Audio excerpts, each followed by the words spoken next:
Il était une fois. Bonjour à tous, bonjour chers petits amis.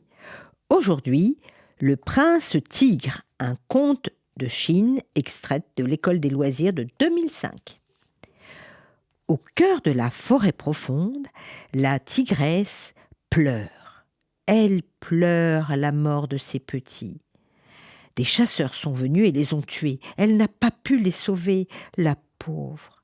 Depuis ce jour, elle va et vient, le cœur empli de chagrin et de haine, et elle rôde autour des villages, tellement triste.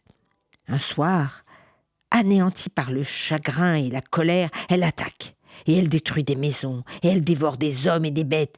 Mais, hélas, cela n'apaise pas sa colère, bien au contraire.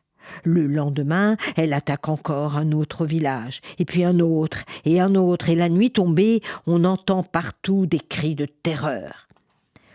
Le roi est très inquiet. Il a déjà levé son armée et il est prêt à attaquer, mais d'abord, il va interroger la vieille Lao, la magicienne, qui sait prédire l'avenir. En fait, voilà comment elle fait. Elle jette des baguettes par terre, des baguettes de bambou et des cailloux. Et là, elle lui dit « Ô Majesté, n'envoyez pas votre armée. Même si elle est levée, même si elle est prête, retenez-la. Cela rendrait la tigresse encore plus redoutable. Mais que faire là-haut, que faire ?»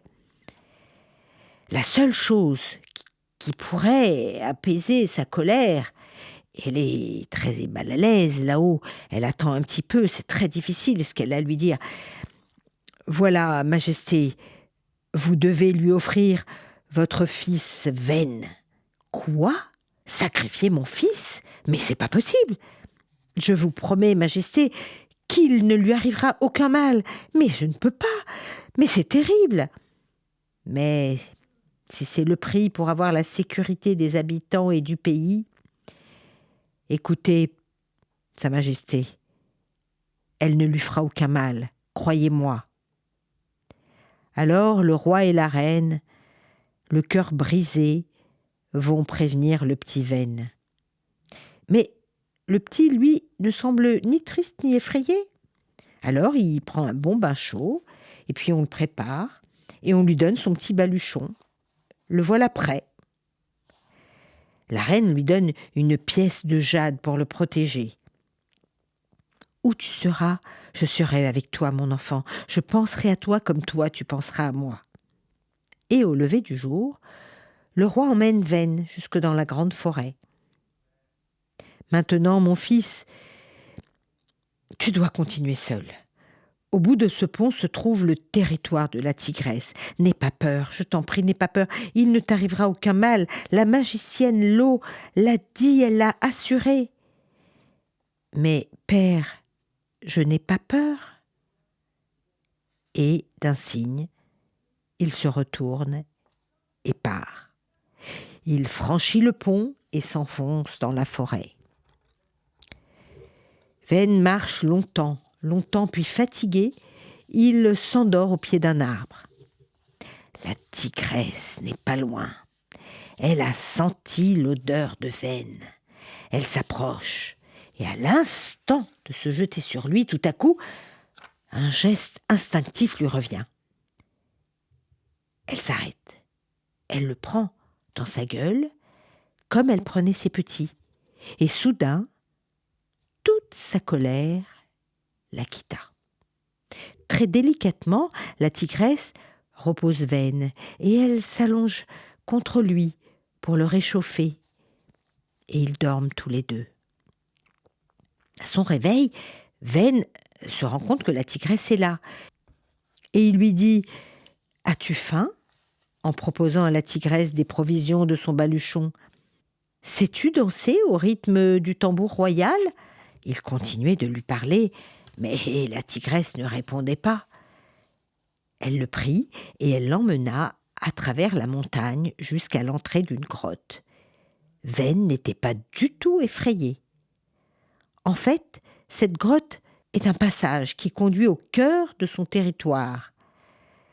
Ven est émerveillé, le territoire de la tigresse.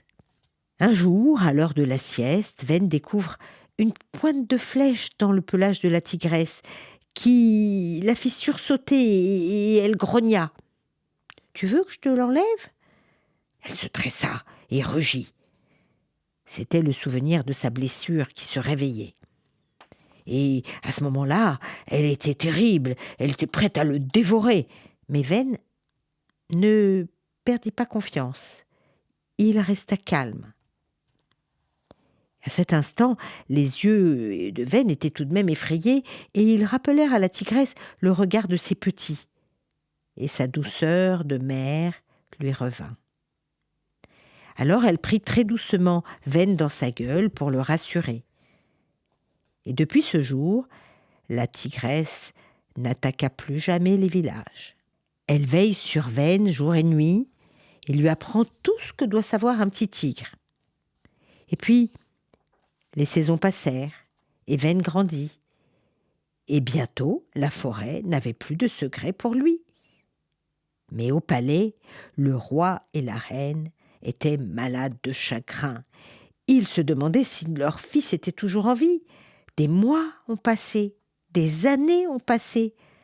Un jour, le roi n'y tint plus. Il envoya son armée, les soldats se déployaient dans la forêt et ils allumèrent des feux. Ven et la tigresse étaient pris au piège. Alors Ven se jeta devant la tigresse pour la protéger. « Ne tirez pas, ne tirez pas !» cria-t-il. « Reculez, reculez, je suis Ven !»